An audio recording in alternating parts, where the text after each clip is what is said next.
Il s'agit ici d'interpréter la différence de température de fusion du bromure ici de sodium, qui est un solide ionique, qui fond à 755 degrés Celsius, et la température ici de fusion ici du dibrome, qui est de moins 7 degrés Celsius.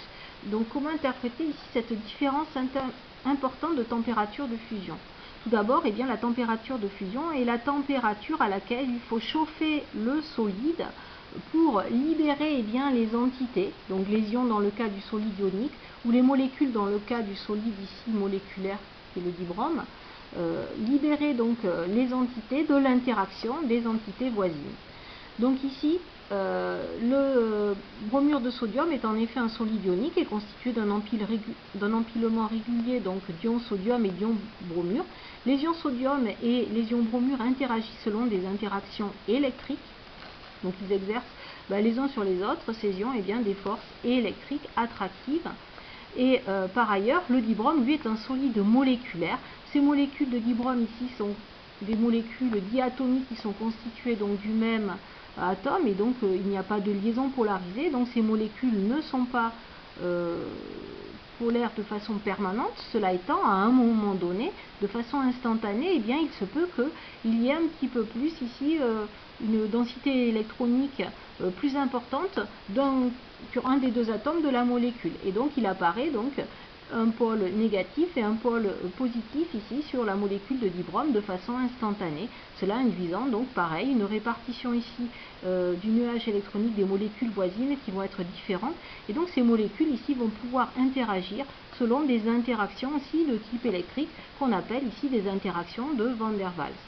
Donc aussi, pour faire fondre ici le solide moléculaire qui est le dibrome, il va falloir fournir moins d'énergie, puisque la température de fusion ici est très faible, elle est à moins 7 degrés Celsius, donc il va falloir fournir beaucoup moins d'énergie que pour faire fondre ici le solide ionique de bromure de sodium.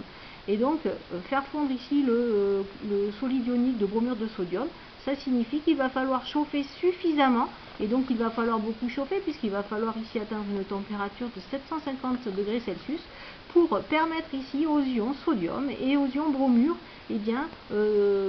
d'échapper à l'interaction ici de l'ion voisin, et donc de permettre à chaque ion de pouvoir bouger les uns par rapport aux autres pour atteindre ici l'état liquide.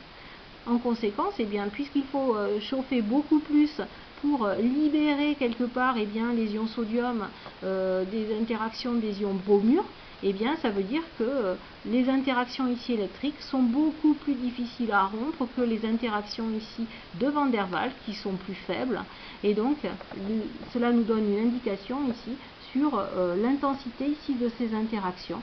Donc ces interactions ici de Van der Waals sont beaucoup moins intenses et donc plus faciles à rompre que les interactions électriques. Cela étant, les interactions de Van der Waals interviennent dans de nombreux objets de la vie quotidienne, notamment tout ce qui est adhésif. Donc dans tous les adhésifs type scotch, vous avez des interactions ici de Van der Waals qui interviennent. Dans les post-it aussi, vous avez dans toute l'école, et les adhésifs donc en particulier dans le post-it, vous avez des interactions de Van der Waals qui vont intervenir. Vous avez également dans les mines de graphite, donc des crayons à papier, vous avez des feuillets de carbone ici qui sont disposés, qui sont empilés les uns sur les autres et qui interagissent selon des interactions ici de Van der Waals. Et chaque fois que vous écrivez, vous déposez ici un feuillet ici de carbone. Vous avez d'autres situations où les interactions de Van der Waals interviennent, notamment entre les deux brins d'ADN, les deux hélices ici interagissent selon des interactions de Van der Waals. Vous avez également certains lézards qui aussi arrivent à marcher sur des parois verticales du fait aussi d'interactions de ce type-là.